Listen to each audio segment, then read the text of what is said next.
I've had a lot of wet basement issues, and I've sought to fix it just doing a few different things instead of paying somebody a lot of money. And I'm going to show you what I've done. It has helped a lot. So your best option may be to hire a professional to redo your basement and make it waterproof. But a lot of times that money is a little hard to come by. And so what I've chosen to do over the years is make a few changes that have worked out really well to keep water out of our basement. So I'm going to share 10 things that have made this basement a dry place. So we've been in this old house almost 13 years, and we initially had some really bad water issues, including the one that I'm showing you here, where the whole basement was pretty much full of water. Now that was during a tropical storm, rain, that we had, and we've done a lot to fix it since then. Now I started remodeling the house as soon as we moved in, actually before we moved in, and we've worked really hard on it. But some things that I wasn't able to give attention to early on became really a pain that I wish I'd addressed sooner. So I'm going to go through 10 things here that we did to basically make our basement a livable place without putting a whole lot of money into it. Basically little DIY projects that have allowed us to have a basement that we can pretty much trust and use, even though it's not a fully finished space. So hang with me, I'll go through these. Let's go outside first and look at some of the things that are out there. So among the outdoor things is, one, the water that comes off the top has to go to the right place. And so here I made a video a few weeks ago about the new gutter guard system that I put in place. And just keeping leaves and debris out of your gutter is a huge part, because the water has to go where it's supposed to go. To start with, if it's running over the edge, then you've lost one of your angles on keeping the water out. So a gutter system from the top down that is going to stay clean is super important. So whether you're getting up there to clean it or you're setting up a system to keep the leaves and debris out, that's really important. So landscaping is a big deal. So it's winter right now, so this all, actually it didn't look great in the summer anyway. But anyway, so I have made major work here to make this slope away from my house. When we first bought this house, this basically sloped flat to in to the house. So any water that accumulated here was going up against the basement wall. So I've worked to create a system where it slopes away, and then you can't really see it, but I've basically got a drainage ditch here that goes out this way, away from the house. And I'll show you on the other side then how that works with everything else. But so landscaping, the soil has to slope away from your foundation anywhere you can. That's super important. If it's just impossible, you've got to figure out some other way to keep water from getting against, water running against your house. It's got to run away from your house, and ultimately water has to go somewhere. So everything has to do with where the water goes. And so that's your number one thing, is making sure that the water is getting away from your house, not toward it. So here are some of my drain lines. So this comes off of my gutter on the back corner of my house, but I've got to take it all the way past my house here to make it an effective drain.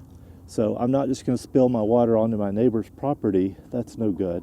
So I've got to run it toward the street, because that's where my water ultimately drains. It goes into a storm drain there. And so everything has to get past the house like this, going away. And so I buried this one because I don't like to see these everywhere, but a little bit of it has to be above ground. So obviously this has been in place a while, has moss growing over it, but it does exactly what it's supposed to do here.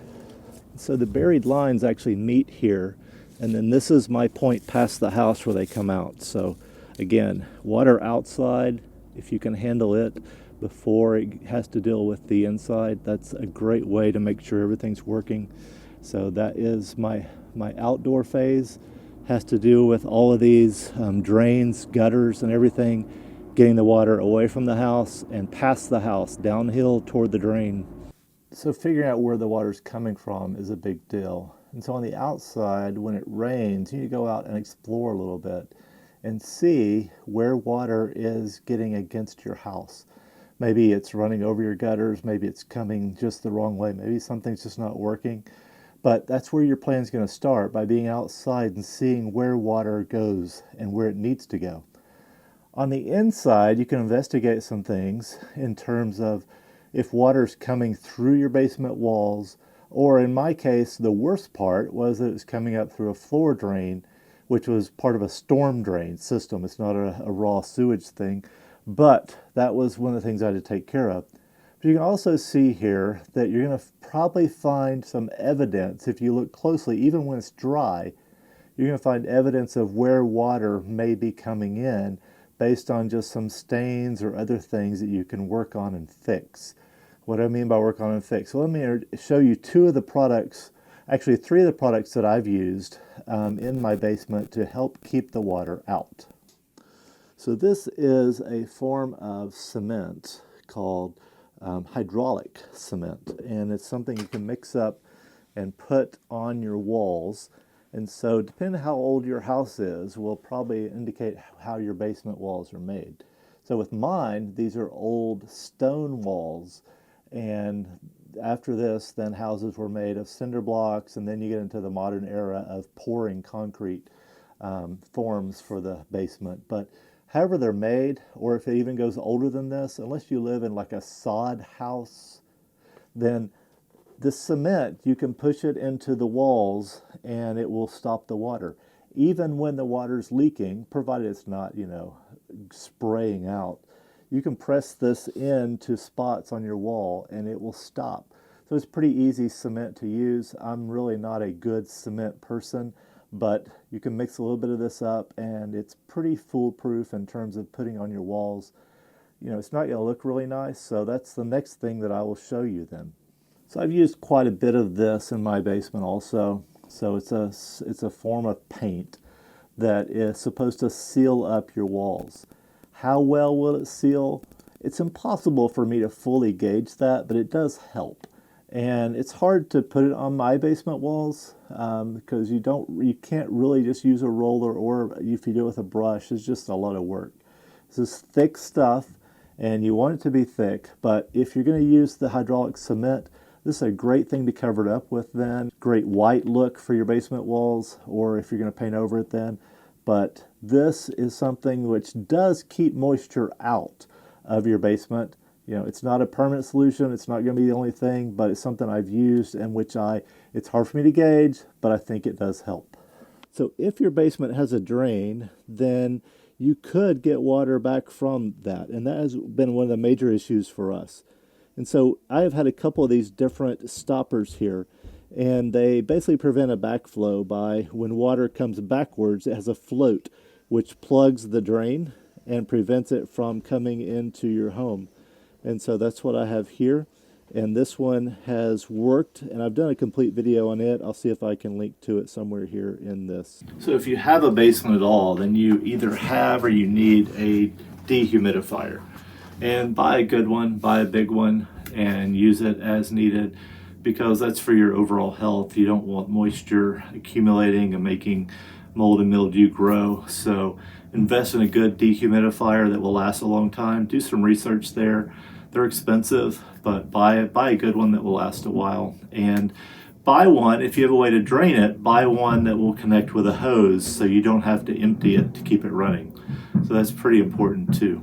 Also, buy a big fan. The industrial size fan that I bought once when the basement was wet has been super. And not only for the basement, but just this thing moves air like you wouldn't believe compared to, don't buy a cheap little fan. Buy a fan that really moves some air.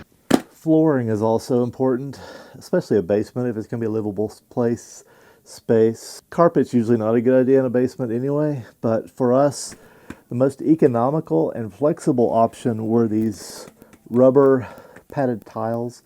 They're really good for workout spaces, which we also have, but just for a kind of a recreational area too. Not only are they easy to put down, fairly economical, but you also, if it does get wet, they're pretty easy just to pull up, so you can run a fan and dry everything out. And we have had to do that on occasion, but not very often.